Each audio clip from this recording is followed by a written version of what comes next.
Alors, pour commencer, on va reprendre le petit raisonnement sur le calcul du coefficient directeur. Donc c'est un aspect vraiment mathématique, mais il y en a souvent besoin en physique.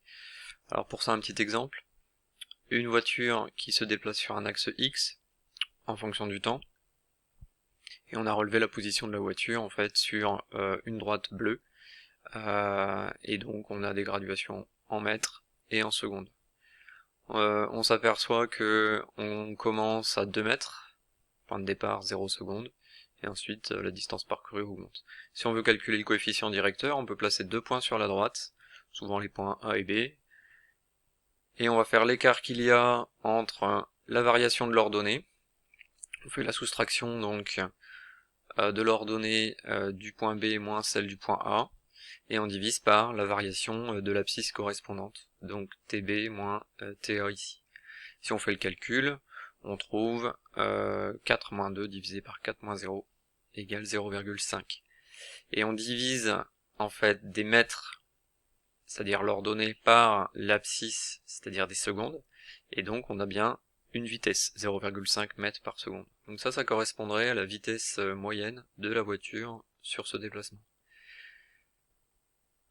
Dans l'autre exemple avec la droite rouge, elle est plus inclinée, donc étant donné qu'on a la même échelle sur les axes, ça voudra dire que le coefficient directeur de cette droite est plus important. Ça va correspondre aussi à une vitesse, et donc le coefficient directeur ici va correspondre à la soustraction, comme précédemment, de la variation qu'il y a sur l'ordonnée xb moins xa sur la variation de l'abscisse tb moins ta. On trouve cette fois-ci 1,5 mètres par seconde. Alors on va réutiliser ça dans un autre exemple, où cette fois-ci, on est dans la même situation, on a la position d'une voiture en mètres, on suppose que à t égale 0, elle a une abscisse référencée à 10 mètres, on s'aperçoit que x augmente, mais n'augmente pas en fonction d'une droite, x augmente en fonction en fait du temps, mais on a une courbe du second degré ici. Et donc on peut, dans l'exemple, dire que x, qui dépend du temps, est égal à 1,5 fois t au carré plus l'ordonnée à l'origine, c'est-à-dire 10 mètres. Donc ça c'est l'équation qui correspond à la courbe que vous avez au-dessus. Étant donné que la voiture se déplace, elle le fait avec une certaine vitesse, mais on se rend compte que le déplacement à 2 secondes, finalement, évolue moins vite que celui à 5 secondes, puisque la courbe en fait est beaucoup moins croissante à cette zone-là. Donc si on veut calculer la vitesse à l'instant 2 secondes, ben on est un petit peu embêté puisque finalement on a justement une courbe et pas une droite. Donc pour ça, il va falloir faire une astuce qui consiste tout simplement à tracer une tangente à l'abscisse qui nous intéresse. Donc ici, je trace une tangente à l'instant 2 secondes, en rouge, et je calcule son coefficient directeur. Le coefficient directeur de la tangente va correspondre en fait à la variation qu'il y a sur la zone ici autour de 2 secondes, et donc ce sera la vitesse de la voiture à cet instant-là. Ce sera le coefficient directeur de cette tangente qui correspondra donc à la vitesse de la voiture à cet instant-là. On parle de vitesse instantanée. Dans l'exemple, je suppose que cette tangente a un coefficient directeur qui vaut 6 mètres par seconde.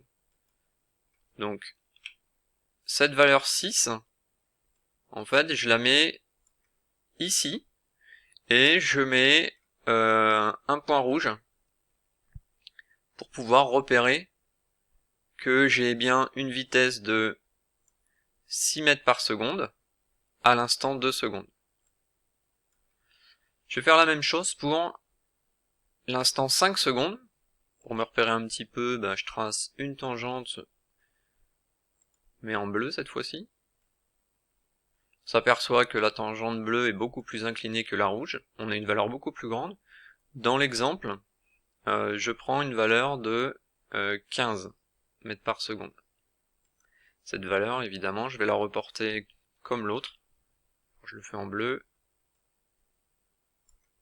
Et je place le point bleu, on va dire, ici, en face, à l'instant, donc 5 secondes correspondant. Alors ça, c'est l'aspect construction, graphique, etc. L'aspect mathématique fait que on peut, vous savez, dériver une fonction mathématique. Donc pour dériver la fonction mathématique, on va du coup réaliser ce que vous connaissez, en disant que ça, donc ça sera la dérivée de x par rapport au temps, dx sur dt égale, mais en fait, pour le physicien, c'est une vitesse qui dépend du temps. Dans l'exemple, c'est égal à quoi? Bah, c'est la dérivée en fait de la fonction qui est ici, c'est-à-dire 1,5 fois 2 fois t, c'est-à-dire 3t, plus 10 qui est une constante, c'est-à-dire que cette valeur n'est plus visible une fois qu'on la dérive d'une constante c'est nul. Là j'ai une fonction en fait qui est une fonction de proportionnalité, et évidemment je me retrouve avec la possibilité de tracer une droite qui passe par l'origine. Donc je la fais en noir. Je passe évidemment et où je retrouve le passage par mes 2 points. Le coefficient directeur ici de cette droite peut être calculé. Alors il peut être calculé et c'est tout simplement la soustraction, donc 15 moins 6. 15 moins 6, donc ça fait 9. 9 divisé par l'écart d'abscisse, c'est-à-dire 9 divisé par 5 moins 2. 5 moins 2, ça fait 3. 9 divisé par 3, ça fait 3.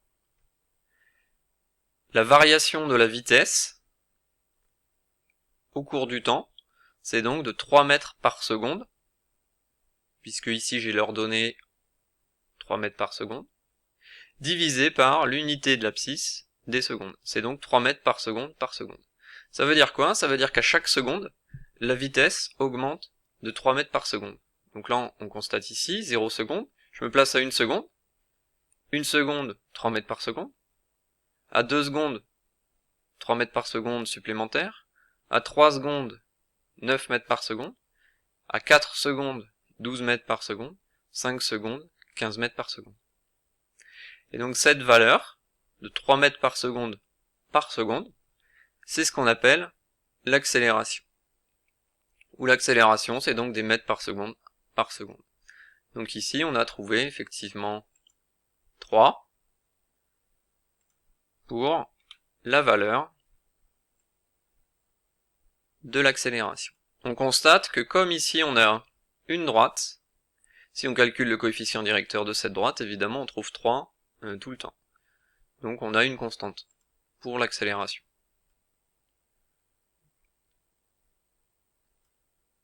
Évidemment, si je calcule ici ensuite le coefficient directeur de cette partie-là, bah, je trouverai 0, puisque l'accélération est constante, ne varie pas. Pour avoir l'accélération, on l'a dit, en fait, il faut faire le calcul de la dérivée, mais la dérivée de la vitesse cette fois-ci. Donc on dérive la vitesse, et la dérivée de la vitesse, c'est-à-dire dérivée de la vitesse par rapport au temps, ça va me donner l'accélération, donc, en fonction du temps. Dans mon exemple, si je dérive 3t, eh bien, je trouve 3. Donc c'est-à-dire mètres par seconde carré. Donc voilà comment on passe successivement donc de la position, on dérive, on a la vitesse, on dérive encore la vitesse, on a l'accélération.